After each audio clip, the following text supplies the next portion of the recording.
Hey folks, welcome back to another episode of Leader Talk. My name is John Wayne Troxell, retired Senior Enlisted Advisor to the Chairman of the Joint Chiefs of Staff, 38 years United States Army, proud veteran, proud retiree, and now a guy that just likes to share his thoughts on leadership and what's going on in the world. So today's episode is titled Too Much Empathy? Meaning, is there too much empathy in the world today? Now, there are some people out there that think the world is a hideous place. And don't get me wrong, there are some insidious people in the world that look to do harm to innocent folks. But there are some out there that think that the world is so bad that we have to go over and beyond in terms of being nice and being empathetic and, dare I say, being compassionate.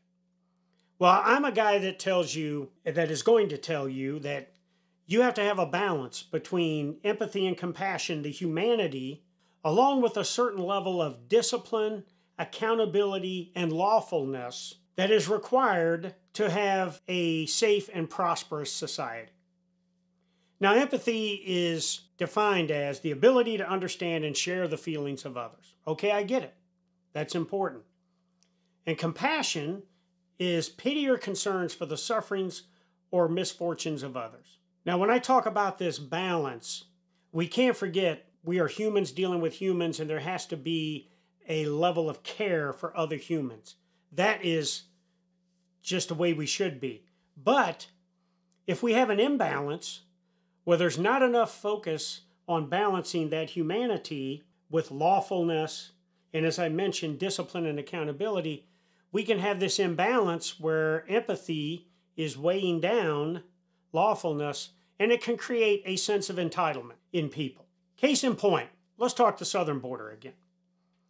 You've heard on previous episodes how I feel about the southern border, and 1.5 to 2 million people have illegally entered this country between the ports of entry since 2021, and they are undocumented. They are released and they are free in our country. But let me give you an experience I just had. So I was flying through an airport in the United States on a well-known airline. And I was waiting at this gate to board my aircraft. Now I fly 3 to 4 weeks a month. And I've been doing that ever since I retired for over 4 years. I am at the highest levels of the programs that the airlines provide. So I normally get on the plane first. All right. But as I'm standing waiting to board the aircraft in my priority lane, along with others that have earned the same priority status as me, I noticed that there were a few illegal aliens, undocumented immigrants that were standing there as well. None of them spoke English. And the agent at the gate did speak did speak their language, Spanish. And when we got ready to board the plane, she allowed these young men to board the plane first. And when asked why she allowed these young men to board first, she said, well, they don't understand the process and everything, so I wanted to get them in and get them seated. Okay? I got it, all right? You are looking to make things seamless and everything. But let's peel that back a little bit. First of all, they entered this country illegally. When they were captured, they now, on the backs of American taxpayer, have a cell phone. They have a monthly stipend depending on what state they end up in. They have free airline tickets like these three gentlemen here. And now they have preferred boarding over others. And oh, by the way, on that flight, sitting in coach, they got free meals, while the American citizens who wanted the same meals had to pay for it. And so this is the kind of over-empathy to take care of people that entered this country illegally. And now here's where this sense of entitlement comes in. Let's go to New York City, where recently 7 of these illegal aliens, undocumented immigrants, were told to move along on a busy street in New York City. They didn't like it, and they physically assaulted these police officers very violently. They were arrested. but they were released on cashless bail. And as two of these guys left the police station, they were given the middle finger to the media and everybody out there. And now here's the other thing. You have these people that enter this country illegally. We give them all this free stuff. And now when their housing isn't what they expect it to be, or their benefits aren't what it's expected to be, they start protesting. All right? Okay, they're not even U.S. citizens. They are here illegally. We have given them all this free stuff, and now they are protesting. And so at the expense of the American taxpayer, at the expense of the American citizen, these hundreds of thousands, over 1 million illegal immigrants have entered this country, and now they're demanding their just due. And why is it like this? Well, when you have an open border like we do now, where anybody and everybody can come through, we're soft on crime, and then when you continue to do things like defund the police, and the police are bad and everything, this is going to go into a direction where the criminal has a sense of entitlement. Forget about the criminal acts they are performing. They have this sense of entitlement that regardless of how bad it is, they should be released and allowed to go on their way. And oh, by the way, these 7 or 8 guys in New York City, the majority of them, the minute they were released on cashless bail, fled to Arizona and California. Now, more charges are being preferred and everything, but in Troxell's opinion, will these people ever be brought to justice unless they do some more crimes and more heinous crimes? Probably not. So the bottom line is, when you have this imbalance like this, it creates a sense of entitlement. And even people that are here illegally, who should be thanking their stars that they have the opportunities that they have in this country, now we, the citizens of the United States, owe them something. It's absolutely a crock of bullshit. All right, we're going to take a quick break. When I come back, let's talk about how this sense of entitlement, how this too much empathy happens in professional sports, and what does that mean to people that idolize professional athletes. But first, let's hear from our sponsors at Downrange Supplements. Downrange Supplements. As the brand of the troops, we produce only the highest quality supplements conducive to mission effectiveness. Whether it's our fully dosed pre-workout, recovery and rehydration, or Mermite protein, it's time to continually improve your fighting position with Downrange Supplements.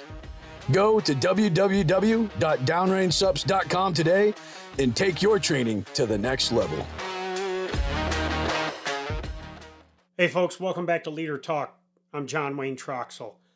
We're talking about, is there too much empathy in the world now? Let's talk professional sports.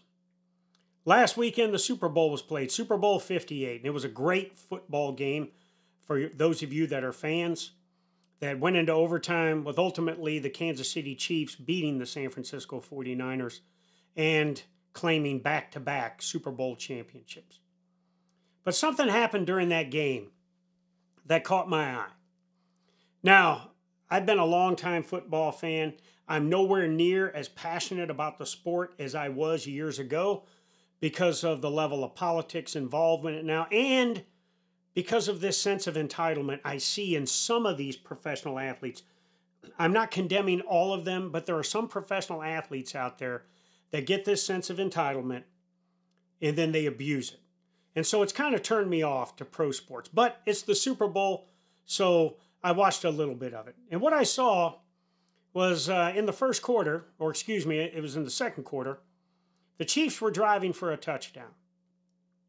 And when they fumbled the ball inside the 49er 10-yard line, and on the sideline, their world-class all-pro tight end, Travis Kelce, got upset because he wasn't in the game or something was going on that he wasn't happy about. And he approached his head coach, Andy Reid, in a manner that, was very forceful. He was yelling at him, and he actually bumped him, knocking this 300-pound man, Andy Reid, off balance, while still yelling at him in his face. Now, to the Travis Kelce fans out there, and the Kansas City Chiefs fans and football fans in general, they'll say that's just passion, okay? And that, that's what happens in the game and everything. Now let's think of Travis Kelce. He's one of the best tight ends in the league and will probably be a future Hall of Famer. His girlfriend is probably the most popular pop star in the world right now, and Taylor Swift. And they are girlfriend and boyfriend. And the NFL has gone out of its way to showcase this relationship and Taylor Swift at any and every Chiefs game. It is becoming part of what the NFL is now. And it's clear to Troxell that the NFL wants everybody to be Swifties. All right, I'm not a Swiftie, and even if you held a gun to my head, I wouldn't be a Swiftie, all right?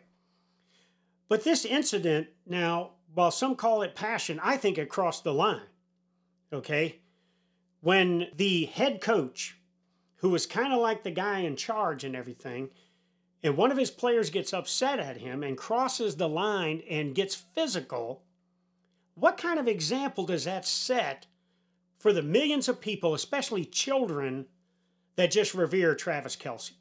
Well, I will tell you that when something like that goes unchecked, it's going to set an example, a poor example, for some young kid who thinks he can do that to his coach. And I have yet to hear Travis Kelce come out and say and apologize to the world. He's apologized to Andy Reid. He's gone on his own podcast with his brother and talked about, I got to get myself, I got to check myself and everything. But the worse than that, okay, is that Andy Reid says he loves it when his players are passionate. Don't get me wrong. I think there's a lot of passion in the game, and there should be a lot of passion in the game. So where is the cut line for somebody like Andy Reid? Is it okay that Travis Kelce knocks him on his ass next time? Or is it okay if he grabs him by his shirt and everything? Where is the cut line? When it comes to physical contact, it either is or isn't. And when the coach himself says, it's okay, I love it when my players are passionate, he apologized to me, but there's no repercussions on that kind of behavior, guess what? Who's to say he wouldn't do it again in a future situation? And who's to say that this won't happen in other levels of athletics? And obviously it has. So the bottom line is, Travis Kelce's this world-class athlete, this superstar with a superstar girlfriend. The world fawns at them. And now there's this imbalance between him, the empathy, and the discipline and accountability. If he's a true professional as an NFL football player, then he would keep his emotions in check. But if he is a pampered athlete who thinks that the world owes him something, that bow, kneel, yield applies to him, then he's going to continue to do things like he did to Andy Reid, and he's going to expect people to forget about it or to say it was all about passion. Now, the bottom line in all of this, even Kelce's brother, Jason, in their podcast, said you crossed the line, okay? And don't get me wrong, people make mistakes. But for somebody like Travis Kelce, he ought to go in front of a national television and say, I was wrong, okay? But in the end, when you have somebody like that has this sense of entitlement about them, and that the world owes them everything, and that there is a different class of people from who they are, and the average American and the average football fan, then they're going to think, I don't have to go any farther. Okay, so the bottom line is, my message to Travis Kelce and other athletes out there, and to coaches like Andy Reid, do better. The youth of our nation who reveres you deserves better examples out of you. Okay, we're going to take another break and hear from our sponsors, Downrange Supplements. When we come back, we're going to finish off this Too Much Empathy episode and also give our hero shout out.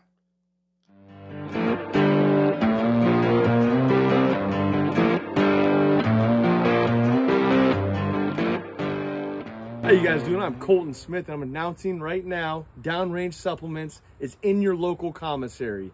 If you're anywhere near a base and you have base access, get to the commissary and check out our pre-workout, our rehydration BCA formula, and our protein. I promise you, you will not be disappointed. It is the best in the market. And Listed 9 Fight Company, my brand, is partnered with Downrange Supplements for a reason. And I tell you, their products work. And also, don't forget, we kill suckers.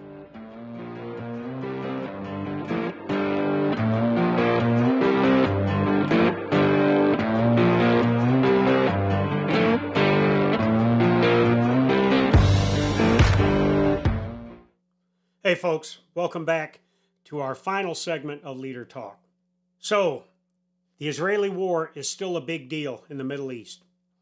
And since the 7th of October, when Hamas brutally attacked and invaded Israel, slaughtering thousands of Israelis, there has been some serious fighting that's gone on.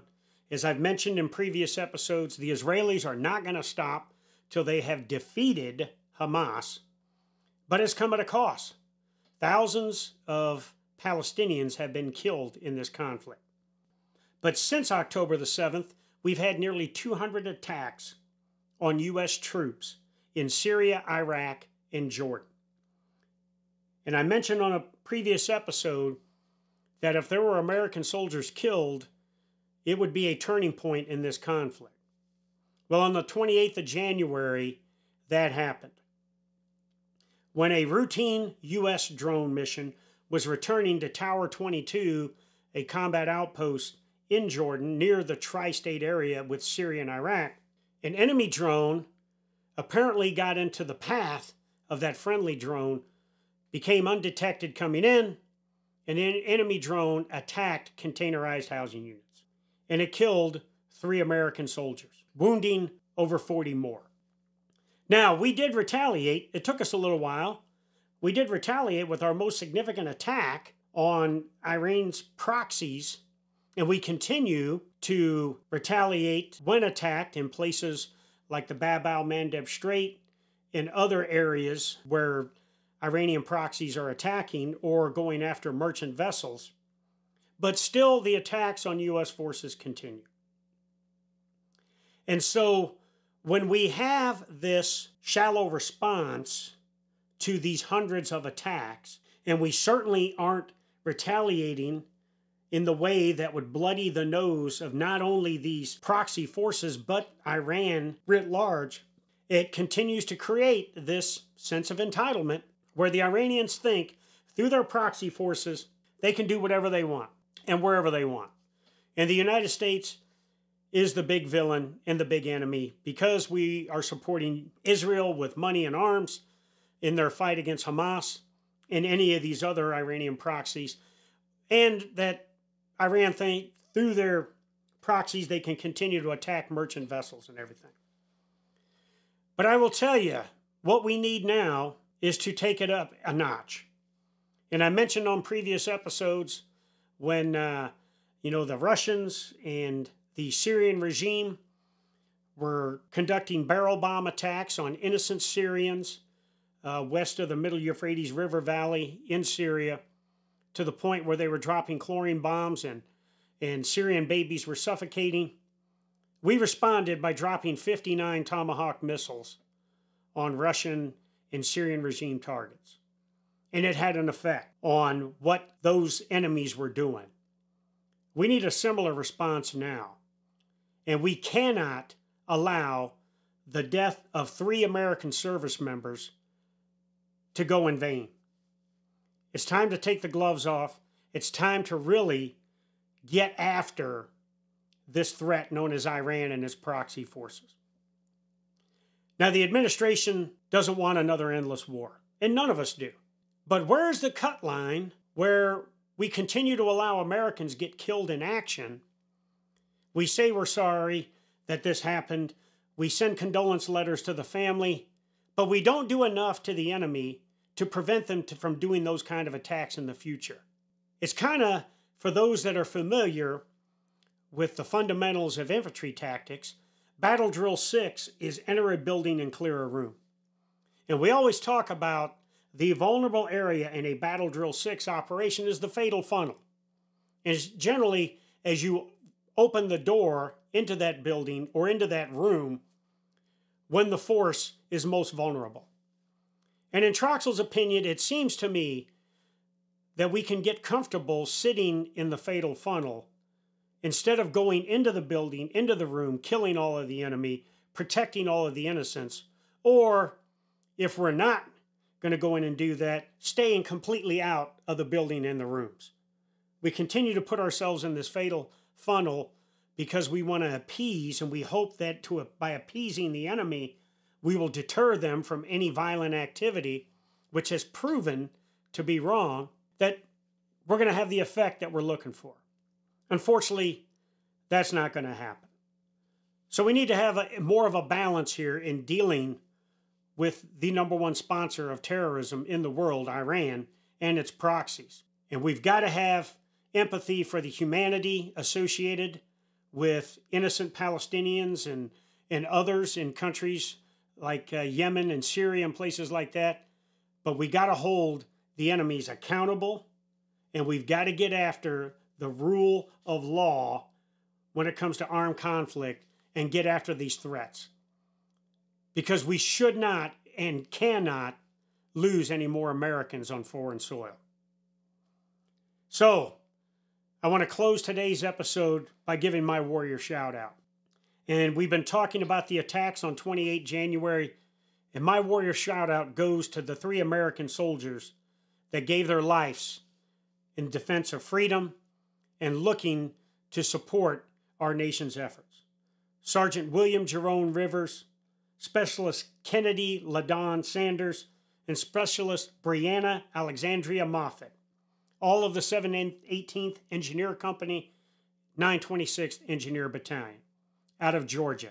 God bless them for making the ultimate sacrifice in defense of our country in a foreign land, but more importantly, God bless their families, and may God ease their suffering as they move forward and grieve the loss of these 3 warriors. So that's it for today on Leader Talk. Please follow us and subscribe to our YouTube channel. Also, don't forget, my memoir, Surrender or Die, Reflections of a Combat Leader, is available on Amazon and my website, pmehard.com. And coming soon, it'll be available on Barnes & Noble. Also, want to give a shout out to our sponsors, Downrange Supplements. Hit up their supplement line at downrangesups.com. If you're looking to build yourself a better life, a better lifestyle, and a better body, go to Downrange and get the supplements you need. So thank you all. God bless you all, and God bless the United States of America. Boom.